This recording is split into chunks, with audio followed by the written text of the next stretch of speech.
despite what their moms told them. They just aren't talented enough for radio. Unfortunately, anyone can have a show these days. Sean. Well, I'm pretty hard to figure out sometimes. In fact, I can't even figure myself out sometimes, so don't you try to. Joe. You're an idiot. And really a disloyal person. This is the Cuse Militia.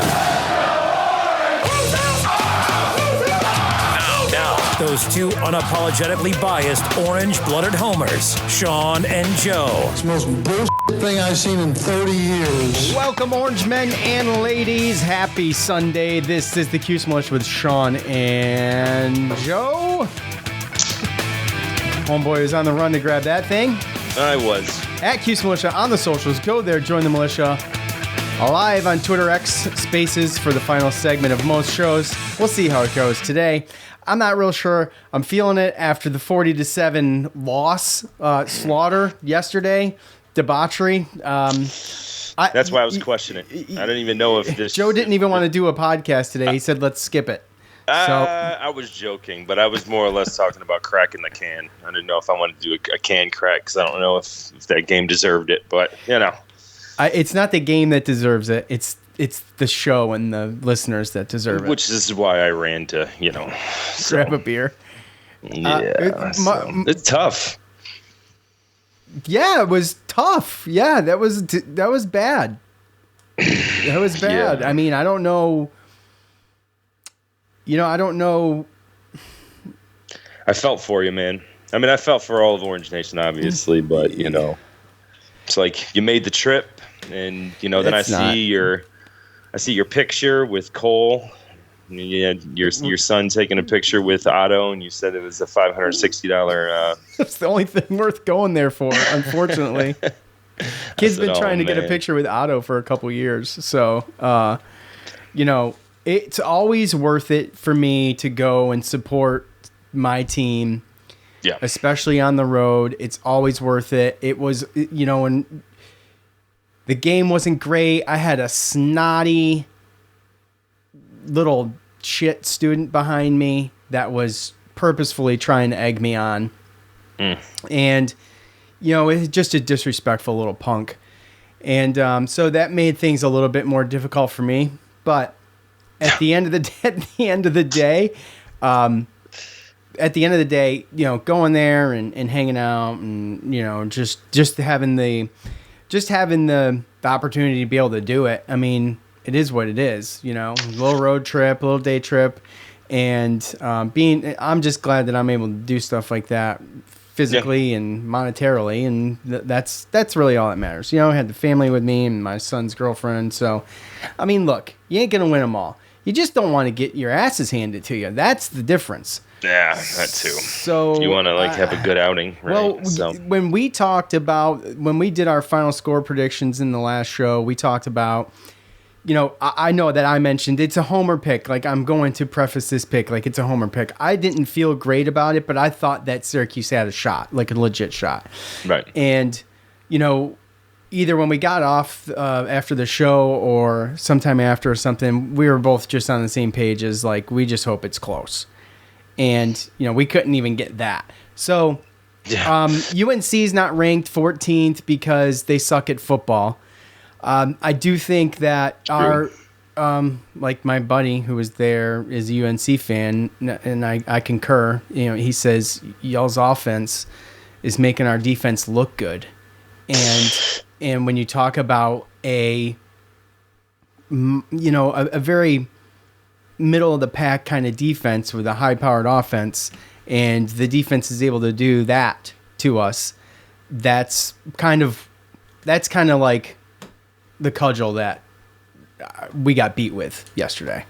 Yeah, and then we talked about that, right? Was that we lose Gadsden, you lose Isaiah Jones, even though I know that he played a couple snaps, but this kind of happens when we get these injuries, and it's like it's not that difficult for a defense to scheme. Like, okay, we'll stop Schrader, stop the run game, and just make sure that you have somebody that just basically follows them around, right?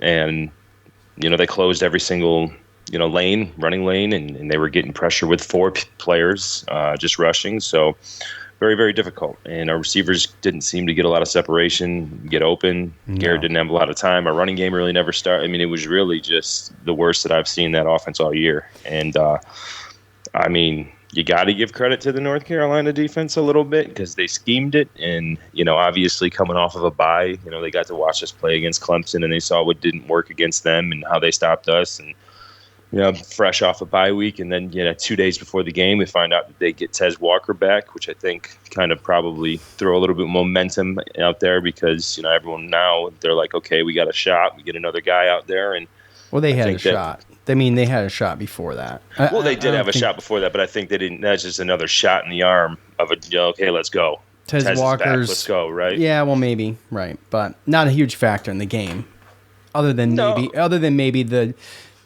camaraderie and just the finally, this has been a kind of a question mark over everybody's heads in North Carolina since the beginning of the year.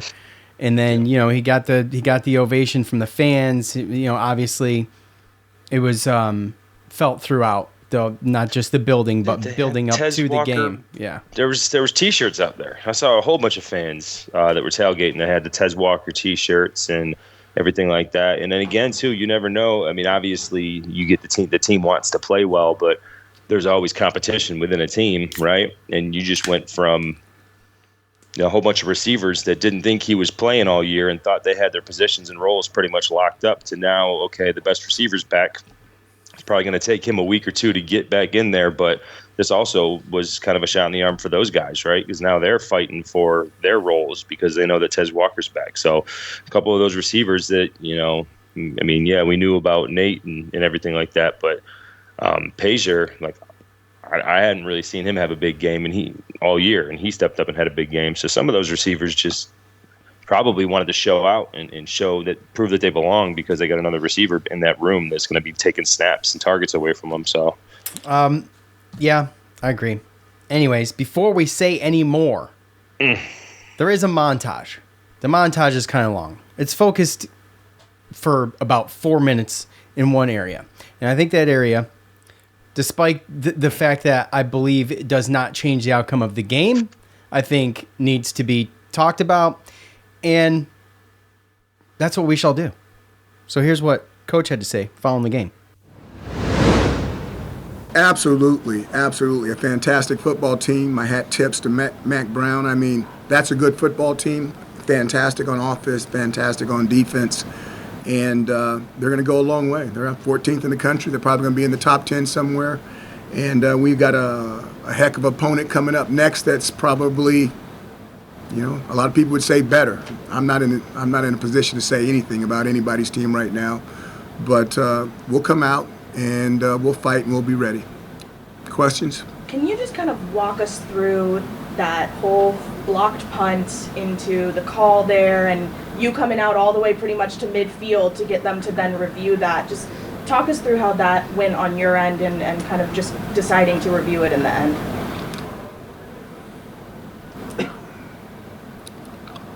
I had a very good angle on that play, even though it was on the far side of the field. And I felt like the ball carrier had the ball in his left hand, and I did not feel like he hit the 42-yard line.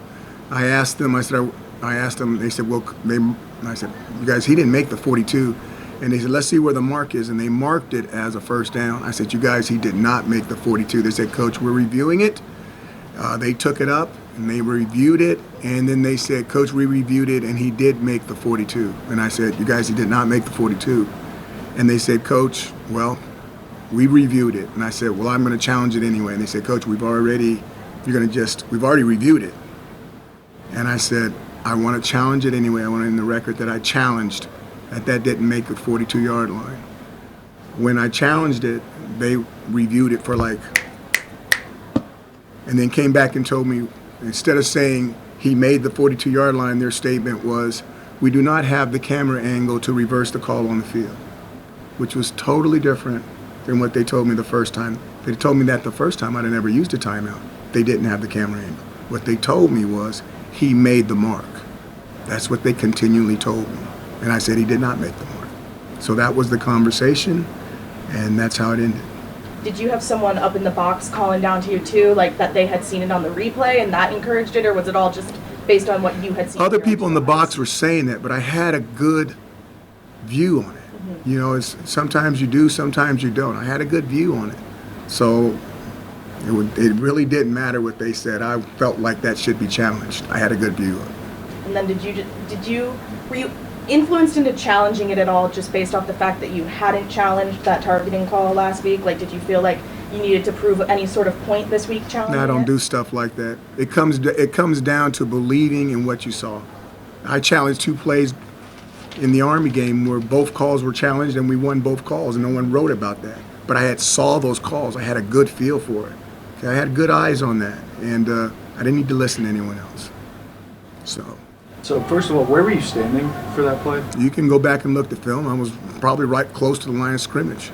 And if they say that they've already reviewed it, and like obviously understanding that you're not going to take everybody's word at what they say, why do you need them to, like, they already said they reviewed it, why do you need it on record that you challenged it? Because I want them to understand that I know they're wrong. There's rights and there's wrongs. Well, you guys tell me, did he make it or not? You guys had TV. Now you guys don't want to talk, but you want me to talk. I didn't think so. I didn't Thank think so. you, Emily. Sparrow came in from the side, and dude's foot might have been over the line, but what we saw on TV did not seem like he. The ball was in his left hand. Am I right in remembering that? I believe so. His back hand with him, his They front both hand came to going the forward. sideline kind of like this. Yeah. Okay. Well, it's on record now. Garrett once again just looked a little out of sorts, just was making some hesitant decisions, didn't seem to be fully committed in some spots. I'm just curious how you evaluate him through 2 weeks and if there's any concern that he hasn't been able to kind of get the ball rolling against these types of teams. Again, I think we got to go back and watch the tape. I'm always going to say that, but you guys, it's more to that. There's more people. There's been more heat. The pocket's been collapsing. The DBs are closer to the receivers. There's a lot that goes into that stuff about making that decision. So I wouldn't just want to put it on one person, especially someone as good as Garrett. In the third quarter, I believe it was the third quarter, 4th and 1, you guys go for it, false start, 4th and 6. You just talk through the decision to punt there. We have to punt there. You get the first downs, the way we're moving the ball. Yeah, we'll go for it on 4th and 1. We're good on 4th and 1, and let's go. But it's the difference between 4th and 1 and 4th and 6 on that defense. And then you still have an opportunity to pin them down. I don't know where the punt went. Did it go inside the 5? I know that drive was inside the 15. Yeah, so now we've got an opportunity to maybe get a 3 and out. Is that the one where the ball tipped up and the guy ended up running it for a touchdown? Yes. Which means we jumped and gave them an extra 5. I can't remember all the stuff. Yeah, so it still worked out and in their favor. So it was a decision, but we'd have went forward on 4th and 1, 4th and 6. We can't, not against those guys. And we got an opponent that's better. That's better than both of those guys. And you know, when you've been in a fight and you got beat up, and then you get in your next fight and you get beat up again, whoa. You know, but the bottom line is we got to fight. And I don't know what's going to happen next week. They're really good. And, you know, we're going to go all the way down there, and they're going to have a huge crowd, and we're going to have to see how we do. But we'll show up. Well, that has yet to be determined. And look, we're going to start this backwards and then hit up the block punt call, if you will. So the punt down, 30-7? Something like that, if I remember right. Ended up being a touchdown anyway. It was a false start. And look, plenty of times Syracuse shot themselves in the foot. Okay? But a false start, going for it on 4th and 1, and you end up 4th and 6, and then they were about midfield. They end up punting the thing. I understand the thinking behind it, but also, like, it's 30-7. And I'm not sure if a punt pinning them down towards their end zone is really going to matter. At the end of the day, what matters more? Like, you have not something in the bag for that type of situation. It's a desperation moment. You just got to get 6-7 yards. I don't know. And look, I'm not a coach, but just pure, like, my train of thought would be, we have to make something happen. So the strategy to me is a no-brainer. It sucks, but you have to try something there. And if you fail, you fail. You already failed because it was 4th and 1, now it's 4th and 6. Yeah, well, I mean, considering the score, the time of the game, and the fact that it is one of the very few times that we actually had it across their 50-yard line. Yeah, that was, I mean, I think I stood up and actually, like... You screamed obscenities. There was children around. Yeah. Just playing. You did, but it's okay. I mean, it's essentially, to me, it was like, not to say again, but they're going to come back, but it was basically just throwing the white flag, the white towel. It seemed like they were just trying to limit the bleeding. Like, we don't want to give them the ball here. Like, I have no faith in what this offense is going to be able to do against this defense, and I just want to make it 40 more yards harder for them to come down and score. Yeah, pretty much. I mean, and you heard that was the tip pass in which Elijah Clark went right between his hands. Yeah. He had that. I mean, he did. He did. It just happens. Nothing went right. Right, exactly. But with that said, if you got a criticism for Coach, that would be it. Clearly just outmatched. And, Garrett Schrader, and we can talk, and the question was related to Garrett Schrader and how he struggled the past 2 weeks, okay? But the fact of the matter is, glaringly yesterday, and look, I didn't have a great angle of everything, but it seemed to me that Garrett Schrader had zero time. There was no separation on the receivers. Amari Hatcher did a fantastic job for his part in his 85 yards. But other than that, it was bad. And I'm not trying to pick, but Alford, first pass Garrett throws of the game, it hits Alford in the chest and he drops it. And that would end up being a 3-and-out. The second drive, LaQuinn Allen loses 2 yards on first down. That set up another 3-and-out. And then the Schrader's trying to make something happen on 3rd and 5, and then he fumbles the ball. They end up recovering it, but it was just like, it was the disaster zone. And I just, the offensive line, Schrader's got no time. I don't know. There's plenty of blame to go around. I mean, Schrader, he made mistakes too, right, obviously. And I'm not pointing out any one particular position or anything like that, but I'm just saying that Syracuse has got to get over the threshold of, when we go to predict these games preseason, I look at a schedule before I've ever seen anybody play, and I've just got this whole thing chalk right now. I mean, I see him going 4-8. I don't see him going to Florida State and winning in Tallahassee.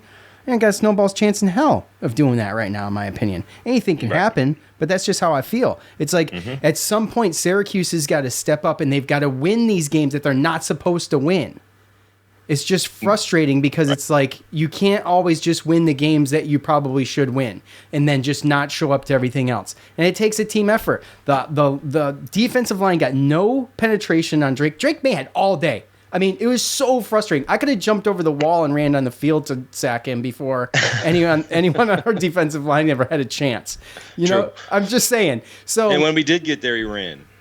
And he completed, what was he? He was something ridiculous, 33 or 47 for 442 yards. Yeah, just short of his record. And they pulled him out. He probably could have got it. They pulled him out because they didn't want to run up the score, just trying to be respectful. And I mean, whatever. I mean, why not just go for the record at that point, in my opinion? I mean, I had already cried all my tears, and so it was what was done, right? I thought the hardest part of the day was going to be climbing up that damn hill with my 9-year-old on my shoulders, but it wasn't. It was watching the first half of that game, and I almost died. So, I mean, look, when they say Chapel Hill, they're not lying. Okay, there's a hill there. There's a freaking hill there. That's for sure. Okay, so it was rough overall because again, it just seemed like their offense couldn't do anything. I mean, really, their whole team for the most part, but their offenses are just doing everything right. I mean, whether it's Drake May throwing to 11 different receivers or Amari and Hampton running for 5 yards a carry. It just seemed like there was nothing we could do. And, coming into it, too, obviously football, sports, period, is a game of matchups. And North Carolina is really, really experienced and old on and big on the offense and defensive line. So, obviously, that's kind of a mismatch to begin with that we would have to overcome. And then, obviously we didn't. So, first quarter or first half, was it first half or first quarter? I think it was first half. I think we only had we had the ball for 9 minutes, something like that. I'm not sure. I think if I do the math right, we had 70 yards in the first half total. Yeah, I mean, I don't even know if it was that much, to be perfectly honest with you. 16-6. What's that? 22, 52, 56. Yeah, I'm not sure where to find that stat. I think we had 55 yards with, I don't know, 9 minutes of offense. So our defense is on there way too long. And honestly, obviously a lot of that stuff, what you said is right. Until we start winning games that we're not supposed to win, I know that there's players that are frustrated, fans that are frustrated. I'm sure the players are too, but fans that are frustrated about it. I mean, I had a conversation with my cousin about it. I know that's kind of Sabo's, my buddy. I got some buddies, and then obviously we know the fans that are on social media that are always complaining and negative. They want us to be ranked. They want us to be contenders in the National Football if you're not ranked and you don't have a chance to even make, a good bowl game or college football playoffs going to 12 teams next year. I mean, that's just really what it is. And it's just tough because really, when you look at it, I mean, we haven't had a coach in 20 years go to a bowl game in back-to-back seasons. We went back-to-back, but it was basically Schaefer's last year and Dino's first year. But we've been in 5 bowl games since 2003-4 season. So in 20 years, we've been to 5 bowl games. It's 1 bowl game basically on average every 4 years. So I think we go back-to-back bowl games last year and this year. I mean, but that's I guess that's what I'm saying is that there's got to be next steps, right? I mean, exactly. Yeah, you're always gonna be a situation where you got to win the game. Fans want you to win games that you shouldn't win, like the year we beat Clemson. The year we beat Clemson, we didn't go to a bowl game. So I mean, what do you want, right? And with that year, we won a game you want that both. We weren't supposed to win. And then on top of that, too, I mean, there's been years where we've played 7 out of 12 games that we weren't supposed to win. Right? At least now we're getting to a point to where there's only 3 games on the schedule that we're not supposed to win. Before, you're talking about 5, 6, 7, 8 games that we weren't supposed to win, right? Which is why we weren't going to bowl games. So I don't think any fan in their right mind didn't have us winning these 3 games. And I mean, I understand the frustration, but at the same time, you can lose these 3 games and still go 9-3. And at the end of the year, you'll be happy. I mean, I see a path to 8-5. I mean, 9-3's. I mean, it's true. You could do that, and we got the road stretch being the top 3 teams. Well, I can't say top 3 anymore. Louisville looks pretty solid, but it's 3 solid teams in the ACC, and talk about just winning games you shouldn't. And it's about being contenders. You don't have to be ranked to be a contender, and to just make people respect you a little bit more. Not that they don't. Tell you what.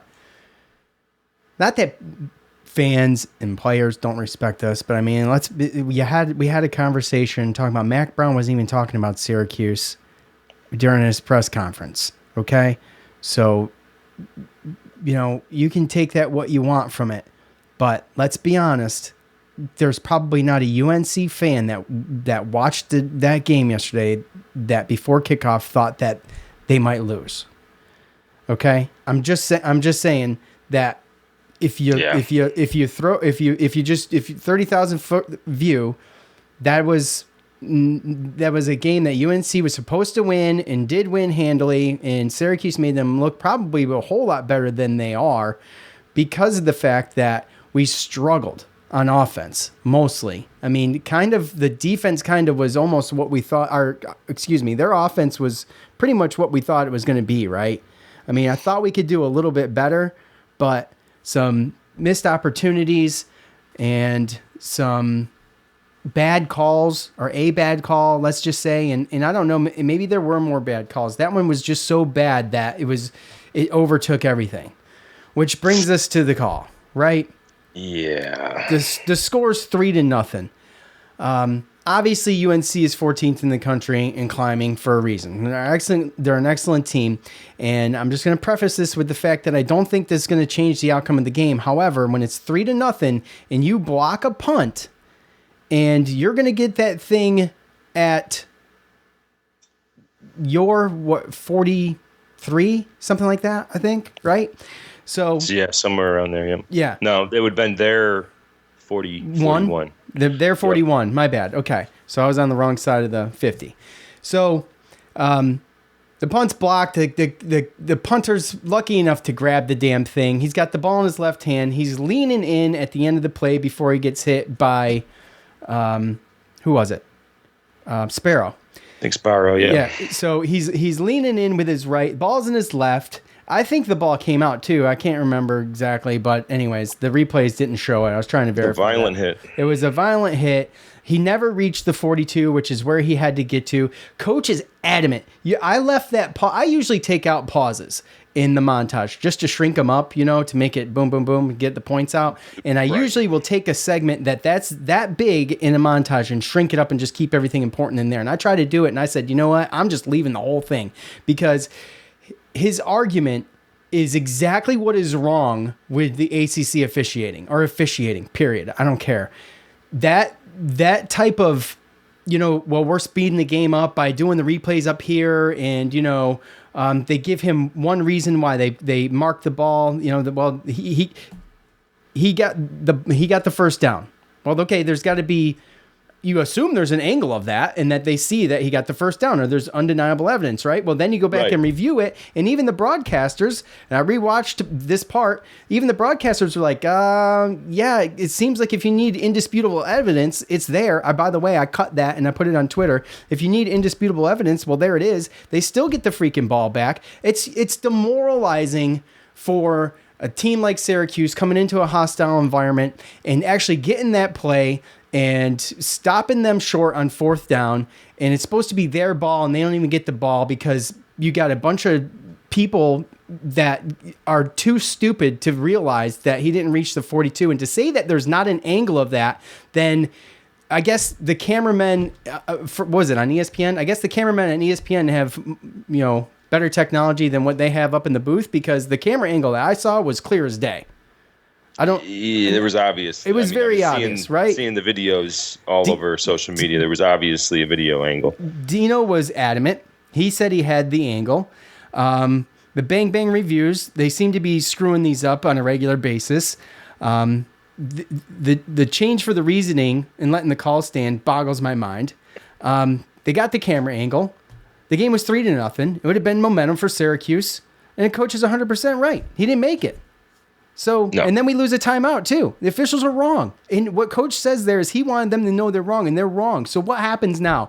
Until there's any kind of accountability for balls that are dropped like that it is never going to stop. And it's very hard to sit here and say, well, the coach, we joke, okay? We joke a lot about the ACC refs hate SU, right? It's mostly a joke. Is it though? Is it a joke now? I mean, it's very hard to sit here and be honest and say, man, I don't think that, they have it out for us. It's just an accident. That doesn't seem like an accident to me. It seems like an on purpose. I think too, again, I think that any fan can look into a game and find a bad call, right? Absolutely. Or they can think that, the coach should have made a different play call in hindsight, right? I mean, that stuff's going to happen. But to me, it's more of, and this goes back to even Dungy days. I mean, I remember going down to Florida State, Brisley Esteem. There was a couple times where it just seems like every time we play against a team that we obviously need to play a great game, get some mistakes. A team that technically we shouldn't beat, but we might have a puncher's chance. It just seems like any time early in the game where there's any time where we could possibly seize some momentum, right, to possibly put the pressure on the home team or the team that's favored, right? Like, I just feel like it gets taken away from us, and it just not every time. They probably miss some calls, and there's probably calls that they miss on us, but which is normal. They did it at Clemson, right? They did it at Clemson and spotted Clemson 14 points. It took chances away for us to put points on the board early, and the same thing with that call. And obviously, if it's close, then it's close. I understand. If it's play on a field and you can't see, or it's you just don't have the view and you can't make it. There wasn't undisputable evidence. Then yeah, I get that. But this is 2 weeks in a row now where there was obvious video evidence of things that have happened, and even when the refs go back to review it and it seems obvious, they still haven't made the call. And I just don't. And like you said, it's not like that's the game, right? We can't turn around and say, "Oh yeah, we're definitely going to win that game if that call is made," But with the way that game went, I mean, they punted once and they got a first down. Exactly. You know what I mean? Yeah. Like we punted 6 times, they punted once. First downs were 33-11. I mean, it was just so lopsided. But again, just based upon how that game started, I mean, we were bend but don't break in a long drive in the beginning. They got a field goal, and then our offense didn't look great. Defense right back out there, and that's the one thing we can't have. Obviously, our defense being on the field too long, and we got that blocked punt, and that was huge momentum. That could have gave us a chance to. Now, could Schrader and our offense have went out there and went 3 and out and punted the ball? Sure, but again, it's you still don't even give them the chance, right? Yeah, it's still at 3-0, and you have a chance to pin them deep. Okay, to use a phrase from the game. So, yeah, 37-16 to 22-44 is the time of possession. So they had the ball for almost 38 minutes. Yeah, well, our first 3 offensive drives were, I don't think they were 3 and outs. The first 2, I think, were 3 and outs, but the third one, I think we got a first down, and then. That was when Schrader was trying to make something happen, ended up fumbling the ball, and we actually recovered it. But, anyways, I mean, there's not a whole lot more to really say about it, I guess. It's just one of those things I feel like we're just constantly getting screwed on. And I know, if you're a UNC fan and you're listening, you could be like, oh, well, you guys weren't going to win. Well, we know that. Probably wouldn't have won. But it would have been, like you said, Joe, it would have still been 3-0, and we'd been punting them the ball, and they would be, hopefully trying to pin them deep. And then we got to start all over again. And who knows, honestly, what happens. Like you said, that was a win going down. That first offensive drive for UNC, you get them the ball, and we're going to take the ball at the half. They go down, and it seems like they're just going to go right down and score a touchdown, and they don't. They get a field goal. That's a win. As far as I was concerned at that point in time, that was a win. Yep. And with that said, the blocked punt was a win too, and they didn't get a first down. So, but they gave him the ball. It's really kind of gross. I mean, at this point, it's like we've talked so many times about basketball and football. Well, where's the consequences for these things when they're that bad? And the whole point of Coach doing what he did, like he was saying in the montage, was to have a record of it, that he did challenge it and they were wrong. And they challenged it and they bang reviewed it and they were wrong. And that stuff needs to be addressed. I'm sure it's not just Syracuse, but that stuff needs to be addressed. It's no fun watching a game if your team's just going to get robbed every week on one really bad play. They both resulted in 7 points, by the way. Last week's resulted in 7 points, too. That was a field position play. Yeah. So, whatever. You throw your arms up at some point and just be like, well, whatever. I guess they hate us. Yeah, and I mean, that doesn't take away from the fact that we just got pushed around in the offensive, or our defensive line got pushed around. Our offensive line got pushed around. Schrader, he was got chased around. 15 to 21 is not awful, but for 124 yards, and you look at his average of 5.9 yards a throw, obviously he did not have time, right? And you look at the fact that Drake May had enough time to pass it to 11 different players, and we had 4 players catch footballs yesterday. Yeah. And that's just not good enough. I mean, Donovan Brown made a couple good catches, but I mean, Valari 4 catches for 11 yards, LaQuinn Allen 3 for 8. Obviously, Amari Hatcher, the one time we had any type of time, he caught that 34-yard throw down at the sideline. Not a great throw either. He came back for that throw. It was almost intercepted. It was a great catch. Yeah. Great catch. He had to come back and make that. So, yeah, I mean, at the end of the day, that's just we need more. We need better.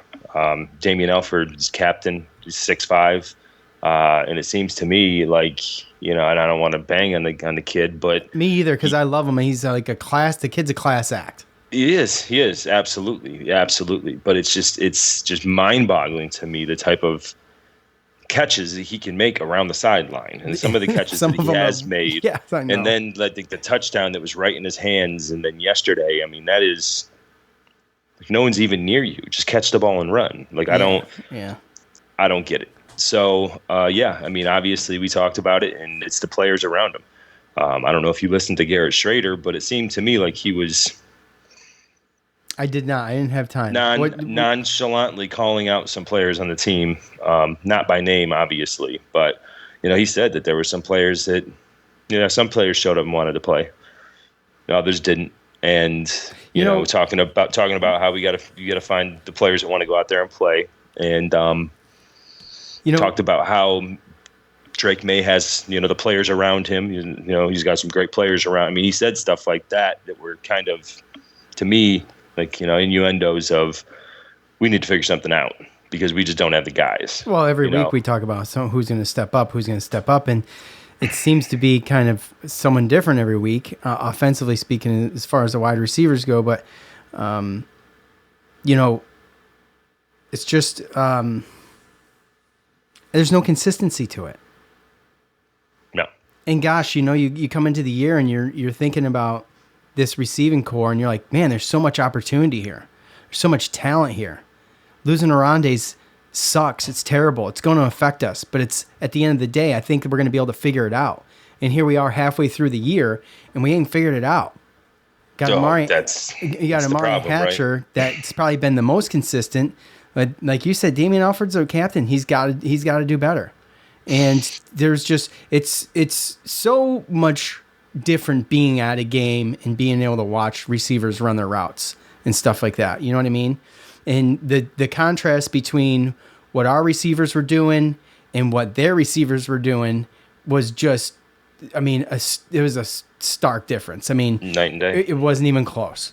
We had no separation. Amari Hatcher's catch that we just mentioned, he fought for that catch. That catch could have been, it wasn't a great throw by Schrader. It could have been intercepted, but he went and got it. I mean, without that, by the way, we probably would have never scored.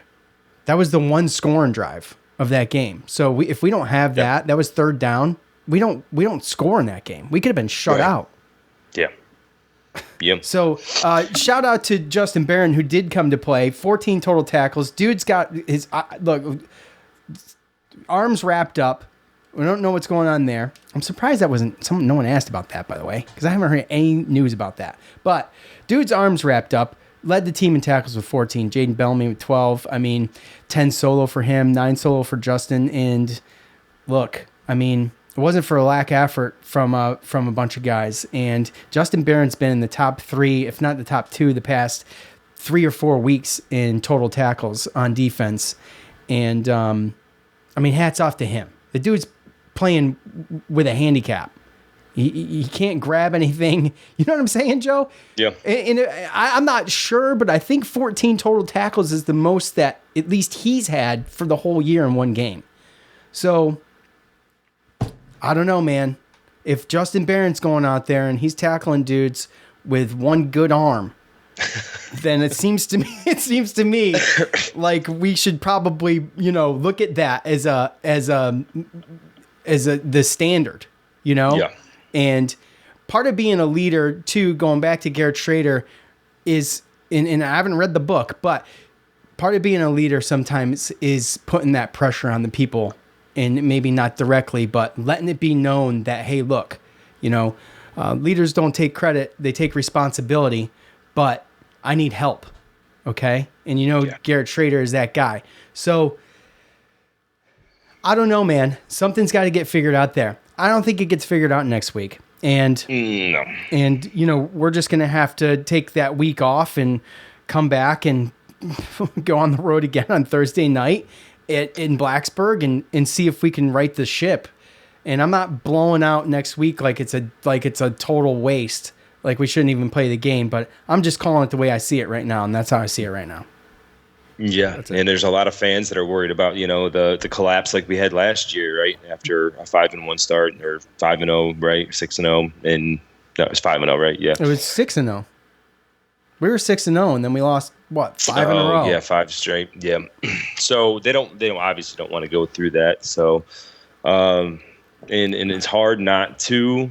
I guess it's difficult because, again, we've talked about it. You don't know what the build-up every year is with the schedules, right? Like, how are we going to build it up? Every team that we've played that's got comparable or better talent, it doesn't look like our offensive line or our receivers, our specialty guys they're having a difficult time stepping up or showing out. And that's obviously concerning, right? We look at the last 5 games and it's, are we that much better than them? Are our guys going to be able to do that? Because, yeah, some players did have a good game against Purdue, but was that not the Garrett Schrader show? Again, that was what? That was some 196 yards rushing in that game or something like that? Right. So minus that game where he had to step up and be Superman, we've had Clemson and we've had North Carolina, and then next week we're gonna have Florida State. And, I mean, when you don't have guys that can step up and are capable of stepping in and making plays, or it's just not consistent, then it's easy for a really good team to game plan for that. I mean, you just put one-on-one coverage with these receivers that can't get open and spy Schrader and stop the run. Go get him. I mean, it don't seem that difficult. So, again, obviously it's up to the coaches to have the players to do that, but they had a Rondé, right? They had Trevor Pena. Yeah. They had a healthy Isaiah Jones. I think coming into the season, I don't think we felt like we needed to hit the transfer portal to get good players like North Carolina did. Their top 2 receivers, well, Tez Walker and then Nate McCollum, they were both transfers, right? Mm-hmm. They went out and hit the transfer portal. They made sure, Drake May was out there in the transfer portal recruiting because he probably knows this is his last year and he wanted a chance to go get an ACC championship. And it looks like they're well on their way from what I saw yesterday. But yeah, seems like it. It's just not. We're gonna have to figure it out. We don't know what Rondé Gadsden's doing, but obviously the players underneath him. I mean, yeah, there's some good guys stepping up. Amari is stepping up. Dan Villari looks like he could be an athletic tight end. We've seen Donovan Brown step up. We've seen Damian Alford step up. It's the consistency. Yeah, it's the consistency. So we got to figure it out. And if we can't figure this out, then this second half of the season could be damn ugly. And then it's going to come down to going and getting guys in the transfer portal next year to make something happen because we're going to be replacing Schrader too. So I was just going there. I don't know. You've almost got to put all your eggs in one basket at some point, and that basket being the transfer portal. Okay, we've seen the success of teams that have done that, and I feel like that. When it comes to okay, who's our quarterback next year? Schrader's not going to be around. I hope they're working on that right now. Oh, well, if they don't shore up that offensive line, it's not going to matter. Yeah, and that's the other point. It's what do we do with that? With the injuries and, just the recruiting in general, and it's not bagging on them, but let's be honest. We saw yesterday where the gap is. That's the gap. Drake May's offensive line versus Garrett Schrader's offensive line. That's the gap. UNC's defense is kind of statistically on paper, they're a mediocre defense. Their own people will tell you their defense is a problem. You know what I'm saying? So, with that said, but when you don't have problems to worry about other than one or two. Well, right. Yeah. Well, I know. And that can be the difference sometimes. But with this offseason, look, Syracuse, no doubt, in my opinion, is going to go to a bowl game. Whether they end up 7-5, like I had said, or 8-5, I see a path to 8-4. I mean, that's just, I think, not something we need to worry about. I think at the end of the day, the real question is what do we do without Garrett Schrader next year? Yeah, well, it's too much of a season. There's too much of a season to worry about. I know, but I'm just saying, you better hope someone's working on it. That's all I'm saying. Anyways, all right. I guess we'll do some fan feedback. Yeah. Okay. Yeah, I mean, might as well. Okay, it's time to hear from you. A lot of the same. A lot of the same. It's time to hear from you.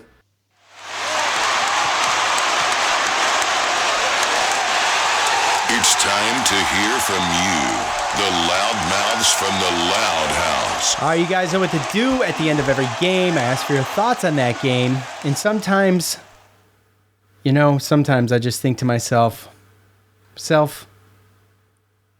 maybe don't tweet that today. But I did anyway. And I've not read anything, but I did look to see how many there were. And there's a bunch on Twitter, which is where we'll start. And then there's even more, actually, for whatever reason, on Facebook. Oh, that's because, we got blown out. Facebook likes to be more negative. That's so true. That's a great point. It's so true. It's like they sought us out. Like, where is that? Where's that post from Cuse Militia so I can air my grievances and just bag on everything and be totally negative? Look, won't comment when we win, though. Right, yeah. There is a window of fairness to be negative. Yesterday's game is that window. Beyond that, though, like calling for the coach's head and the quarterback's head and all of these things, I think is a little bit too much. At Baptized by Fire at the game, I saw old Dom at the game yesterday, and him and his kid, and they got to meet Damian Alford, actually. And speaking of Damian Alford, I talk about him being a class act. Love him. I think he's a good dude. Gave his gloves to Dom's son. Talk about a souvenir. It's pretty awesome, right? So, anyways, it's pretty cool. I got so much right there, but I'm just gonna be. Dude. Yeah, timeout. Don't. Nope, I'm not going to go there. Okay. I don't want the Facebook poison to be seeping into my veins. Let's forego that because I know exactly where you're going. Yep. I don't think I would say this if I wasn't at the game, but Drake May is really legit. I hate saying it, but he placed almost every ball in exactly where his receivers needed. I watched an NFL QB in person today. Regroup, not rebuild, on to Florida State. Yeah, there's not much you can do. I mean, there was an argument that could be made that Drake May maybe could have gone last year. Okay, he comes back. He wants to bump his stock up, and yeah, I mean, he's obviously an NFL quarterback. His passes are perfect, and a lot of times, if he goes through his progressions too. I mean, you can watch him go through his progressions, and if he's got any kind of duress or he doesn't see it, then he takes off, and he takes what's given, and he's kind of smart about it. Okay, he's not the guy that's going to really.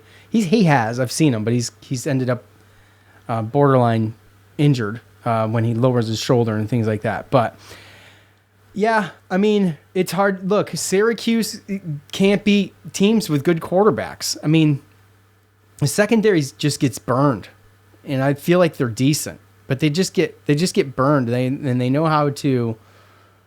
They know how to get open, and then the breakdown of the defense, and we just don't match up well against like the Cade Klubniks in the Drake Mays, No. At Oil Cuse, everyone needs to stop effing complaining. We aren't as good as North Carolina, and we certainly can't get absolutely screwed when a block punt gets returned for a suspect first down. We're going to win a few games, but we're not going to beat FSU. I mean, there you go. Just, you know what? Look, hope for the best, expect the worst, on to the bye. Get out of that game healthy. That's try. Right. Try, effort, all of those things. stay healthy. Maybe. Go ahead. Yeah, I was just gonna say. Speaking of health, I know that he did. Babers did announce that we lost Dennis Jacquez Jr. for the season. Yeah. He left with an upper body injury yesterday, and there were some people were banged up. I saw Marlo Wax on the bench for quite some time in the game. First half, looked like they were working on his calf. I don't know if it was cramp, and he did go back in though. So obviously, he was okay. But yeah, we definitely need to get in and out of Tallahassee as healthy as possible. I mean, you would just put the replacements in and take a 2-week bye. Well, I mean, and you look at it, I'm just going to kind of hit this up because there is almost 40 comments on Facebook. So essentially, I'm just going to kind of hit up with the obvious comments, right? Brian from Facebook was hoping for none of these 3 games to be a blowout with slim hopes of winning one of them. It was never going to be our game today, but with that blocked punt screw job on the non-first down with obvious replay was foreshadowing what the day was going to look like. Agree. Bye. Let's see. Huh? Agree. Bye. Agree. Yep. Bye. Right? Yep. Yeah. I mean, as a fan, the blown call on the blocked punt was just maddening. How do you think the players felt? Why should we continue to try hard if the refs are going to blatantly F us? The game was absolutely over after that moment.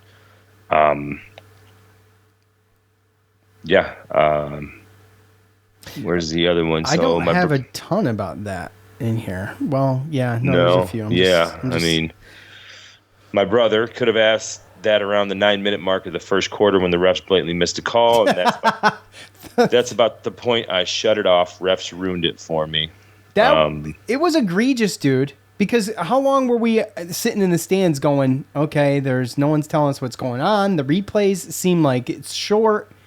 Well, I mean, it was a hard hit. The punter got blasted. Oh, so. I know. Well, there was a down player. I realized that.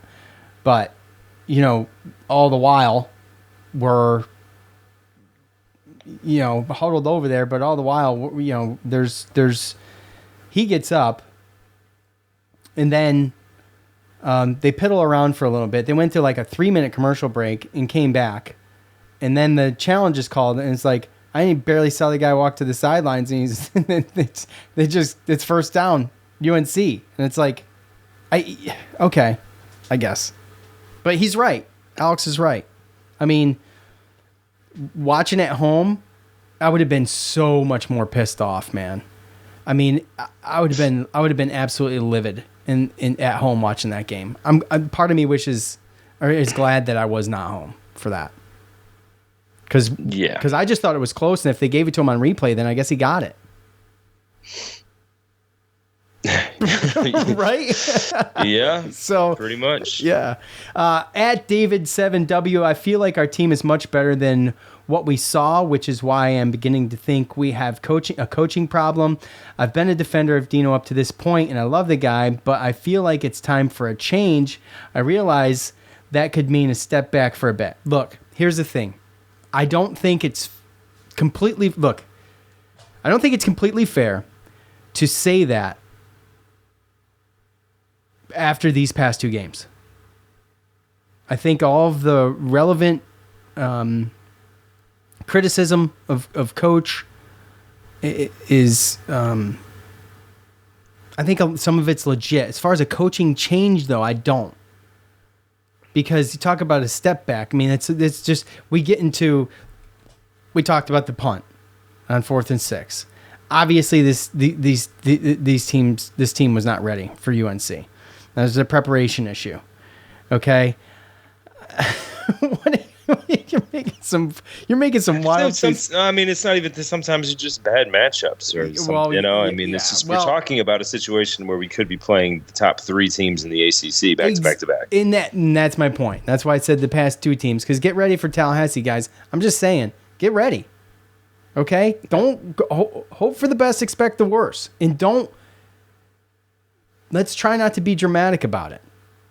Okay, it sucks. It sucks. Who knows? Maybe Syracuse goes into Tallahassee and wins a 24-21 game. I doubt it, but Maybe. Yeah. I mean, that's why they play the game. Boston College almost beat them. True. Okay. True. I mean, Andy from Facebook, he said he's supposed to go to the FSU game on Saturday and said, anyone looking for tickets, LOL. Oh, man. Oh. There's definitely some bring on basketball comments now in Facebook. There's Simpsons meme from Chris Soprano. Homer Simpson into the bush?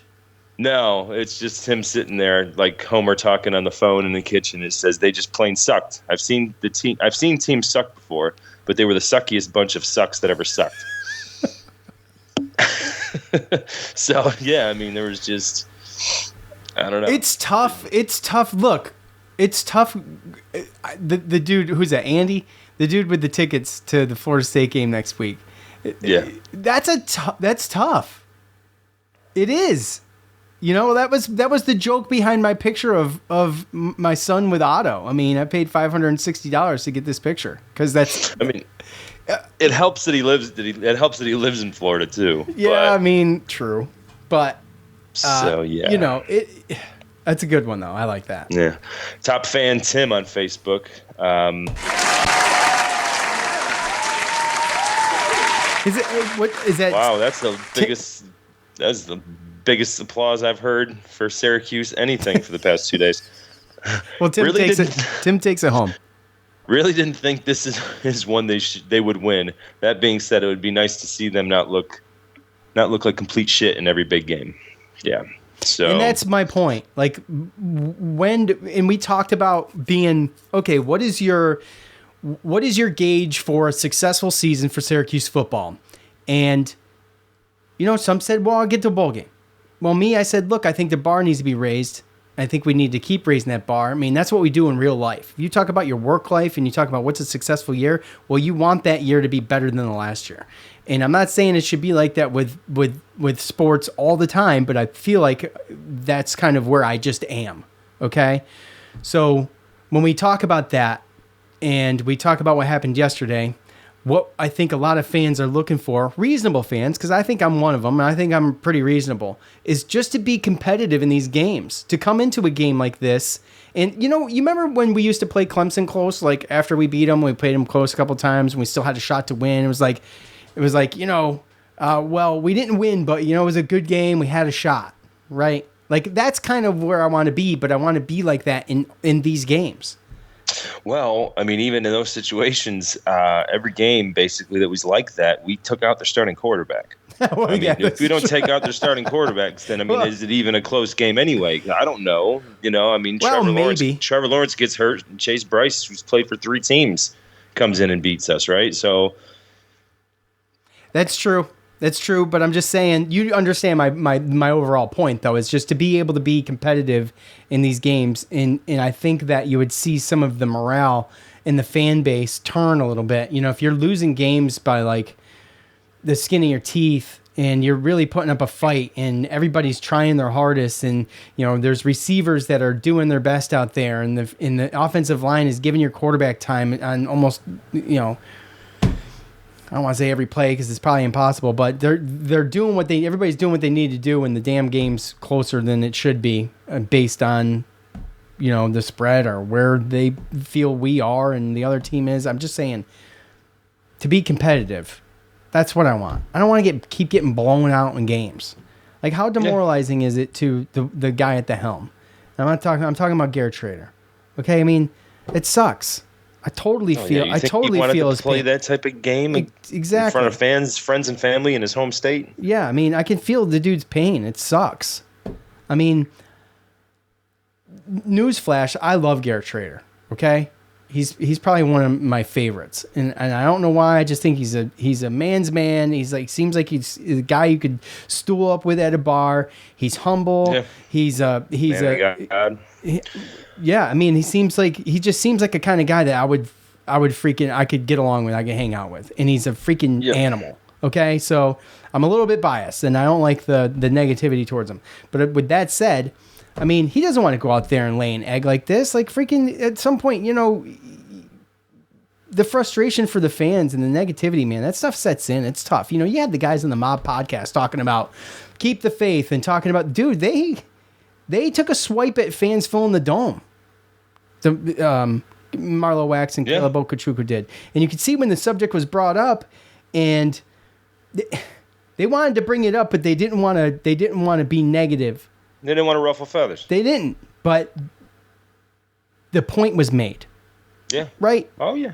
I heard it. I heard it. So, I mean, I'm just saying, it's and there's not a lot of people. I mean, a lot of people. It's frustrating, Joe. It's just frustrating. Oh, it's super frustrating, and it's obviously there's not a lot of people that are sitting here giving the players and obviously banging on Schrader either. I see a lot of, bring on basketball, garbage, get rid of the coach and staff, just sad.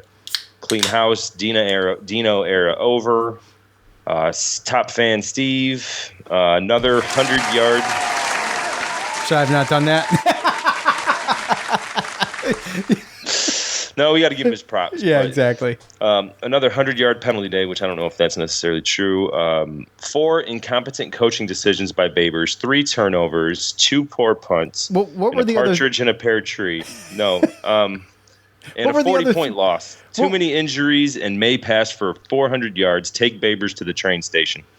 What were the other 3 coaching calls? The 3 incompetent coaching decisions. I don't know. He doesn't get specific. Oh, okay. So, all right. I thought he might. Well, no. I understand that frustration. I do. I understand the frustration. I just there's a lot of frustration, and the same thing is everyone's. It's like trying to walk or talk someone off of a ledge, and I mean, we've had these, right? We've had the COVID years. We've had worse years than this where we've had to do this. And I think a lot of it comes down to when we actually start to get competitive, that's when we start bringing fans back. And then fans, I think they get the PTSD of the last couple of years of Pascaloni. And I mean, from what I heard, but Dusty Dvorak, I think he was doing the call on ESPN.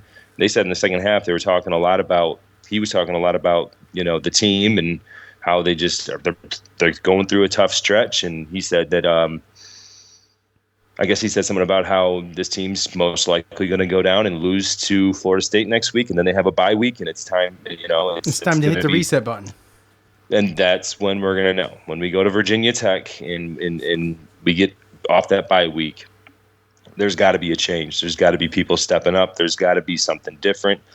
They got to figure it out. And again, they won't be playing any quarterbacks with as close a talent as these last 3. Or really, I mean, so some of the teams are good, right? I mean, obviously, Georgia Techs and Virginia Tech, I mean, they have athletes, right? But they're not as skilled in all these different areas. And we match up way better against these last 5 teams. So, there's some Noon's Magician articles from Kevin Wall had one that was kind of a talking off the ledge. It's just one of those things where you got to try to stay positive. And there's a couple positive ones in Facebook too, right? I mean, Jake Maley, let's be real with each other. Did you predict Syracuse to beat a UNC, Clemson, or Florida State? No, you probably didn't even think that we would beat Purdue. So calm down, right? And even, Jacob, this 3-game stretch is going to suck before the season started. I still think they will end up 8-4 and 9-3. After the FSU game, they have 1 game left against a team with a winning record. They just need to get out of next week with no major injuries, right? Exactly. That's where I'm at.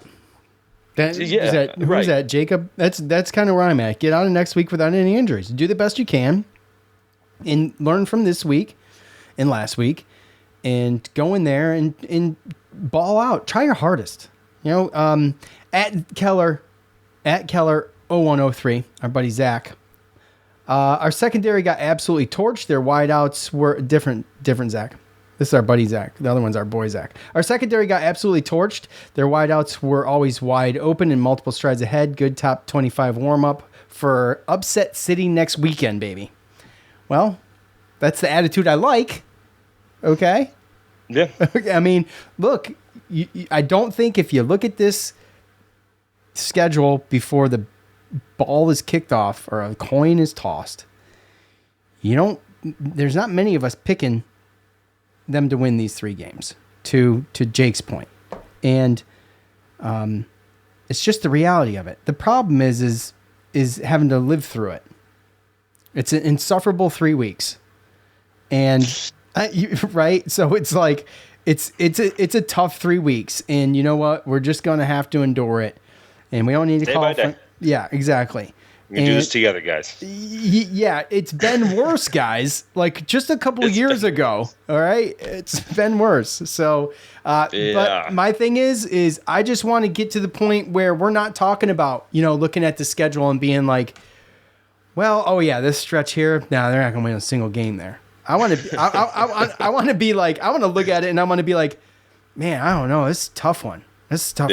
Yeah. It's like how we were with the basketball team for years. It's how we were in the football team in the 90s. It's like, I didn't look at a schedule beforehand, but you go into every game with the idea that you can win this game. That's how you could for a little while. And I think that's where this whole, because there's different types of fans, right? And I think there's a lot of people that used to the good old days, right? The McPhersons through the Pascalonis, and you look at what they did with Marvin Graves and even McNabb. I mean, he won pretty much 9 games every year. Yeah. But after that, which is why, I mean, there's people that were calling for Pascaloni to go, and he was still making bowl games every year. And now we're clamoring because at the end of the day, we're going to be playing national contenders every single year. Every year in the ACC, there's going to be a couple teams that have that chance of, okay, you got the best chance of going to the ACC championship, got the best chance of going to the college football, playoffs. We're going to have those, I mean, until we can get recruiting back to where it was and once was, and get this to a place where it's a destination where, 4 and 5 stars want to come, then that's what it's kind of going to be. But we went from national contenders, good bowl games, to, okay, now we're only winning 6-7 games, and that wasn't good enough for these fans. And they wanted Pascaloni gone. And then what we got was garbage for the next 4 years with Darryl Gross, and Marone had to come back just to make 2 bowl games and go 500 in 4 games. I mean, and that's just not good enough. When we lost Pascaloni and we brought in Greg Robinson and we did as awful as we did, we lost a fan base. We lost a football fan base. And they only wanted to see contenders, national contenders, ranked team. They want their team to be respectable.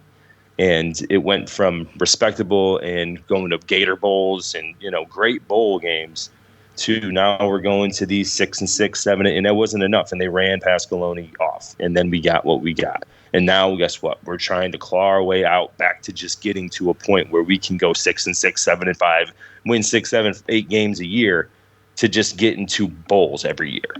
So again, we are a step away still from these type of teams. And 5, 6, 7, however many years ago, there was 5, 6, 7 games on our record that was just like this. Oh man, we're going to be the underdogs, and we don't got a great chance of winning this game, right? So as we build and as we get closer to that, let's go to a bowl game every year, then less and less games on our schedule every year we'll be questioning. It'll be, okay, we only got 3 games this year or we only got 2 games next year. And I think that's building. That's a step in the right direction, right? And it's kind of always been a step in the right direction from the Robinson all the way up. They blew it up. They got a new AD. They got rid of Pascaloni, and it blew up the football program. And now we're trying to make our way back. And again, there's going to be guys like that. I mean, my cousin yesterday, it was funny. We were talking about it at his house when we went back home. And he's just like, I'm just sick and tired of going to the Pinstripe Bowl every, you know what I mean? Like, I get it. People want to be ranked. They want to go to a respectable bowl game. So there are fans like us that are, we want to be positive, and we see we still got our last 5 games are winnable. But then there's these fans that are like, I'm not coming back, and you're not going to get me back until we start winning these games and we start going to honorable and respectable bowl games. Yeah, it's too hard-headed of a process for me. I mean, if you're a fan, that is, well, look, okay, so time out, because I guess the only, I get it. I'm just saying, if you look at it. I just don't do it with Syracuse. It's Syracuse sports is something different to me. It's like something that I'll never abandon. It's just not in me. I can get frustrated. I can get mad. I just don't have it in me to abandon them like that. However, when there's a football team called the Raiders, they can F right off. I've been a Raiders fan since I was 10 years old. Okay, so you take it, you move it out, you move it here, you move it there, you bring it there, and then you make all these dumb changes based on what's going to line your pockets. That's a problem. It's just not like that with me for Syracuse. So I do understand it in the aspect of just sports in general, but that's if you are a Syracuse fan, most likely it's because you lived there, you grew up there, or you went there. And some of the people who went there seem to be more fair weather. Whereas some of the people that grew up there and lived there and like I explained it to people here, that's all we had. That's all we had in Syracuse is ice fishing, snowmobiling, Syracuse basketball, and Syracuse football growing up. That's it. It was just it's just what we had. It's how it is. And for me, it's not something I can get frustrated. I can get pissed off. I can talk nasty sometimes, but I would never abandon them like that. Like, you need to do this before I do this. I just don't have that mentality. So it's a little bit hard for me to understand, but I do get it. Yeah, I mean, I understand it. There was a generation of people that saw 2 decades of bowl games and of NCAA. So they're probably younger people, is what you're saying. Year. Right. Yeah. Right. So it's the people who didn't live through that are like, just maybe don't have that connection like it used to be. There's a gap there. Oh, there's a huge gap. I mean, You got the younger people. That's why there's not. I mean, I don't think that Syracuse has done a great job of getting the younger kids in the community to like them or to be fans of them for the past 10, 20 years. Maybe basketball was a little bit easier, but not football. So you got these kids the last 20 years that haven't really seen anything, right? And then you had the guys that were the people that were pretty much a generation older than us, which normally are the ones that are on here complaining about teams not good enough, and they saw from 87 to 2000 and name it 3 when we won a national championship and we were still making bowl games with Pasqualoni. They saw 2 decades of just success and actual national contenders. Yeah. Yeah. And I mean, look, it's easy for me to sit here and say this, but my kids I got a 16 about to be 17-year-old. And I know there's a lot of people that I even know just through doing this podcast that are in the same situation. And we've all raised our kids outside of Syracuse, and they are as hardcore as I was when I was their age. My 16-year-old son is a Syracuse fan. He will never root for anything else, and I know it because of how he is. You'd already chose another team. Yeah, he would have probably already picked something else. But the emotion that he puts into it after a loss, like yesterday, just downright pissed, not bashing the team, but just pissed. And that's how I was, So, well, you never know if he goes to college. So so what I'm saying is it comes down to the parenting. Damn it, raise your kids right, okay? I'm kidding, but let's go on. Let's go on. And we could do a 3-hour show about this. Okay, yeah. we could, and I think everybody gets our point. And there's plenty of other points to probably be made, but after this podcast, I'm gonna move on, and after you listen to it, I hope y'all move on too, because it's over. Go ahead. At Fleet Chris Brown, distraction from the disaster of a game. Play Cuse Militia podcast at half speed. It's freaking hilarious. Okay, I've done that. I'm not gonna lie. At half speed. I'm not gonna lie. I've done it. We sound sloshed. Oh yeah, I'm sure. Oh, it's so funny, dude. It's so funny. I recommend everybody doing that. Chris, thank you for putting that in the forefront, because it's funny. It's funny as hell. You could do it with any podcast, but especially with Joe, who's at 3/4 speed anyway, it's even funnier. What? I'm just kidding, Joe. At our Mastriano, this is the last one I got. Very disappointing. Poor offensive line play, and Schrader was running for his life most of the time, except for Hatcher. No other receiver stepped up, and Dismal pass coverage by the defense. At this point, barring any further injuries, C at best 6-6 record. I agree with all of that until you give your record prediction for the end of the year. The analysis from yesterday's game was on point, but I think they do better than 6-6. I still stand by that. These 3 games are going to be, they're not going to mean anything when we are coming out under the lights against Virginia Tech after a bye. By the way, UNC coming off a bye. So, I mean, that doesn't help at all. No. So, no. And I mean, you never know, too, because at the end of the day, we've seen this. We've seen strong starts, and then we don't get better, right? We don't grow. Right. We don't develop yes, as a team. Yeah, there's no evolution. Within the season, right? Yeah. There's no evolution whatsoever. Yeah. So, yes, today we can look at the last 5 games, right? And there's only, out of the last 5 games, there's only one team with a winning record.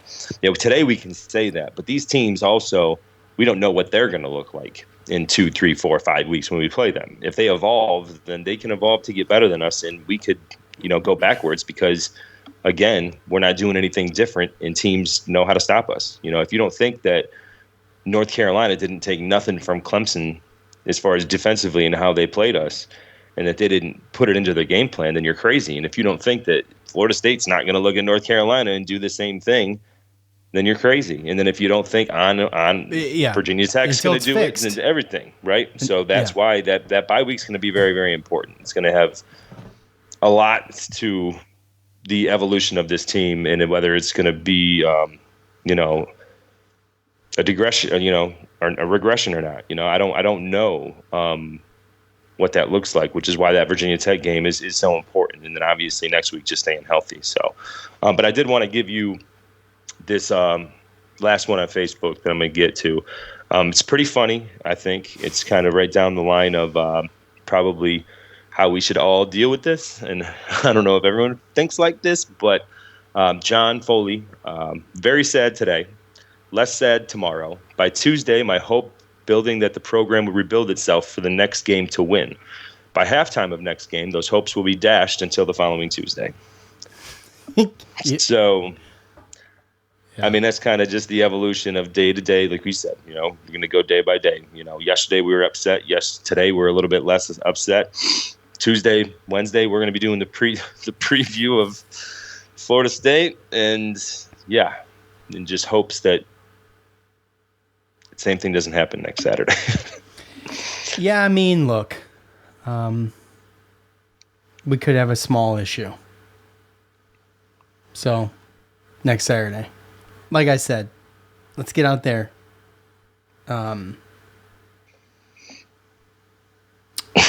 Unscathed and move on. I'm just distracted by some of this. The feedback. There's a couple of people asking that, why even ask?